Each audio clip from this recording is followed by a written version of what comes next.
पुणे में एक निवेदन करूँगा आपसे। 23 जनवरी 1975 फूलबाग कानपुर, तो वहाँ पर यह घोषणा की गई थी आज ठीक 5 बजे या 5:30 बजे जो भी समय था, सुभाष चंद्र बोस इस मंच पर पधारेंगे। मैं स्वयं भी वहाँ उपस्थित था। तो उस समय मंच पर मात्र गुरु महाराज के ही हमें दर्शन हुए थे। तो हम कैसे माने कि गुरु महाराज स्वयं ही सुभाष चंद्र बोस हैं या सुभाष चंद्र बोस कोई अलग से ही व्यक्ति है।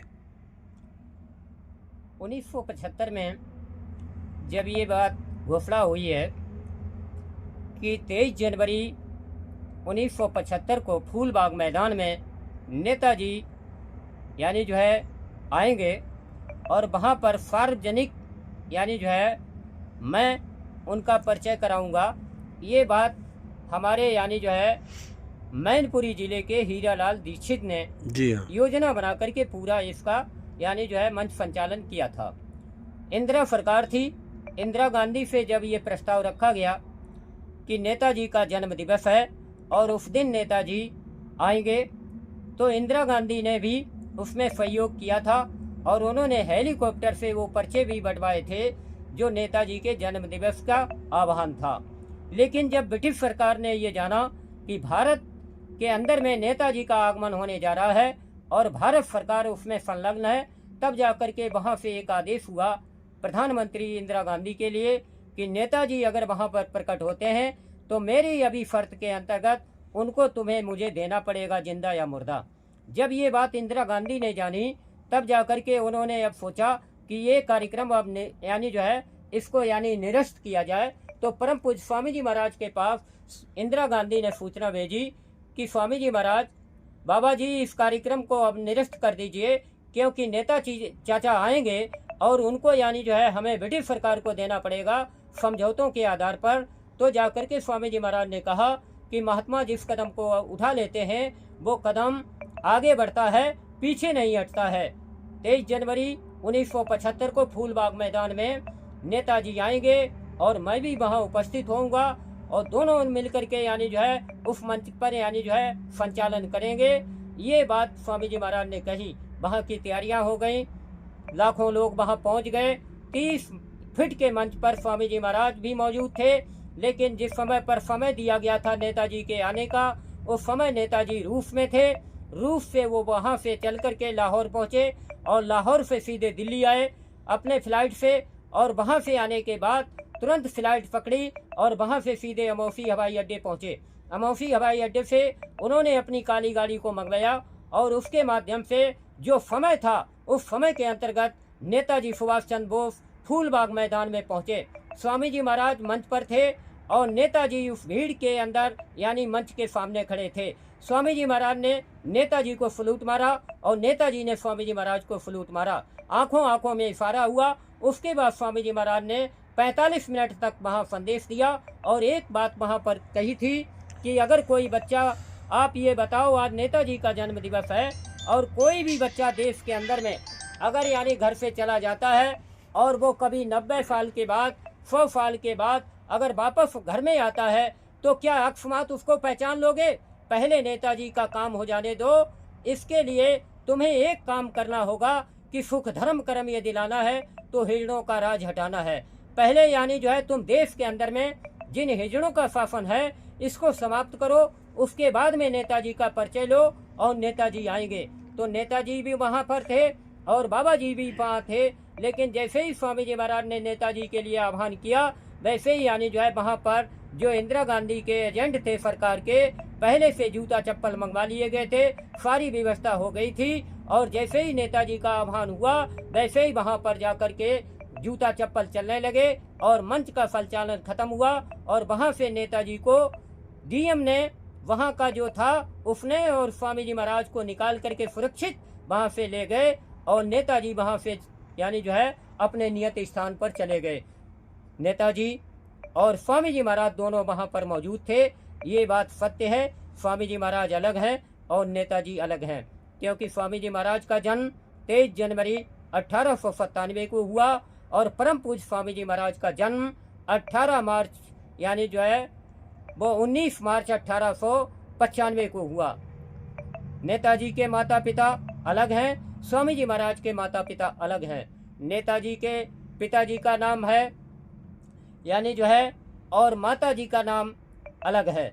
स्वामी जी महाराज के पिता का नाम शिव नारायण मुखर्जी है और माताजी का नाम मीरा मुखर्जी है। ये भी बंगाल के रहने वाले हैं और उनकी माताजी का नाम नेताजी की प्रभावती जी है और यानी जो है पिताजी का नाम दूसरा है।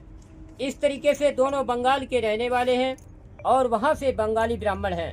न स्वामी जी महाराज खितौरा के हैं और न यानी जो है कहीं के हैं।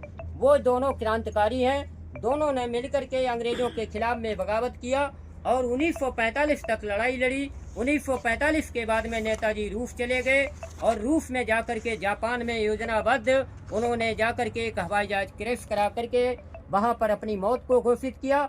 और 5 दिन के बाद मंचूरिया से रेडियो स्टेशन के द्वारा नेताजी ने सुरक्षित अपने को बयान दिया कि मैं यहाँ पर सुरक्षित और जीवित हूँ और देश के अंदर जितने भी अंग्रेज सैनिक हैं उनको खत्म करो। तब जाकर के 40-45 का दंगा शुरू हुआ और उसमें अंग्रेज भड़के और यहाँ देश छोड़ने के लिए विवश हुए और 911 समझौते करने के बाद जवाहरलाल नेहरू से और अंग्रेज 14 अगस्त की आधी रात को यहाँ से यानी जो है अपने देश चले गए। इस तरीके से नेताजी सुरक्षित और जीवित आज भी है और उनका समय अब हो गया है 76 वर्षों के लिए। स्वामी जी महाराज ने कहा था कि अगर 76 वर्षों तक देश का धन विदेश में जो जमा किया है अगर वापस नहीं लाते हो तो फरमार पछता जाओगे और देश में एक बहुत बड़ा परिवर्तन हो जाएगा। ये यानी जो है स्वामी जी महाराज ने नेताजी को लेकर के भविष्यवाणी की थी और वही भविष्यवाणी अब साकार 2027 में पूरी होने जा रही है, क्योंकि ये यानी 76वां वर्ष यानी जो है 26 जनवरी लागू होने जा रही है।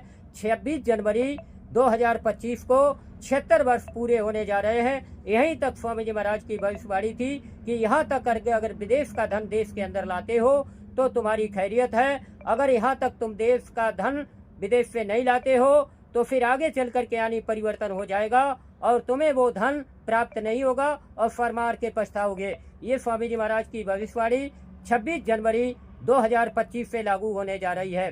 स्वामी जी महाराज वहाँ से यानी जो है अंग्रेजों की सेना में रहे। 1942 में और 43 में सिंगापुर जाकर के नेताजी और सुभाष चंद्र बोस ने मिलकर के आज़ाद हिंद फौज की स्थापना किया और उसके बाद देश में लड़ाई लड़ी।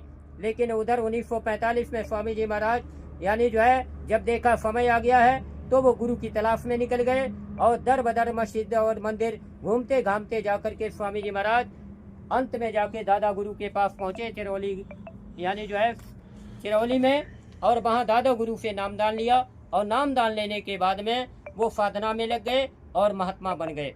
उधर वो महात्मा बने और इधर जाकर के नेताजी 1948 में हिमालय में चले गए और वहाँ विश्वामित्र जी से नामदान लिया और विश्वामित्र जी से नामदान लेने के बाद नेताजी ने अखंड तपस्या किया और वो भी जाकर के एक संत बन गए। दोनों संत क्रांतिकारी होते हुए बने। आज महान संत सम्राट नेताजी सुभाष चंद्र बोस उधर और परम पूज्य बाबा जय गुरुदेव जी महाराज इधर, एक आध्यात्मिक गुरु और एक राजनीतिक गुरु, दोनों यानी जो है महात्मा अपने ब्रह्म ऋषि के रूप में जो क्रांतिकारी होते हुए वो यानी बैठ गए। अब यानी जो है परिवर्तन होना है तो इसलिए जिस तरीके से गुरु वशिष्ठ जी ने और विश्वामित्र जी ने स्वयं हथियार नहीं उठाया था और न ही यानी जो है कोई भी कार्य किया था, केवल भविष्य की बात बताई थी और परिवर्तन करने के लिए राम का अवतार करा लिया था, राम को उतार लिया था। उसी तरीके से परम पूज्य स्वामी जी महाराज ने और महान संत सम्राट जी ने स्वयं यानी जो है अब की बार यानी त्रिलोकीनाथ को उतारा है। जिनकी ये भूमि है, जिनकी मृतलोक है, जिन्होंने तीनों लोकों की रचना किया है, उनको निरंजन भगवान कहते हैं। उनके द्वारा ये परिवर्तन होने जा रहा है और सारी दुनिया में यानी जो है वो अपना चक्र सुदर्शन उठा करके जितना भी असुर है, जितना भी यानी जो है पाप का साम्राज्य है, भारत से लेकर के चाहे पूरी दुनिया में कहीं भी हो, उसको वो समाप्त करेंगे और समाप्त करने के बाद तब स्वामी जी महाराज को और संत सम्राट जी को सामने लाएंगे। और फिर स्वामी जी महाराज का काम है धर्म की स्थापना करना और नेताजी का काम है राजनीति के माध्यम से परिवर्तन करना। इन दोनों महात्माओं का अपना अपना अलग काम है, उसी के अंतर्गत ये व्यवस्था चल रही है। तो नेताजी अलग हैं और बाबा जी अलग हैं। जय गुरुदेव। बहुत बहुत धन्यवाद हमारे भाई साहब के लिए। सारी चर्चा में उन्होंने सुभाष चंद्र बोस के बारे में, स्वामी जी के बारे में बिल्कुल खुल के क्लियर कर दिया है। आप सभी से मेरा निवेदन है, आप चैनल को यदि पहली बार देख रहे हो तो सब्सक्राइब अवश्य करें। इस चैनल पर विशेषतर ऐसे ही कार्यक्रम मैं लेता हूं और मुझे जहां तक समय मिलता है मैं पूरी कोशिश करता हूं कि गुरु महाराज की कुछ सत्यता सामने आए, और आज पूरी बात आपके सामने आ चुकी है। जय गुरुदेव चैनल नदबई, जिला भरतपुर राजस्थान से संचालित चैनल है। आप सब इसको देखते रहें। जय गुरुदेव।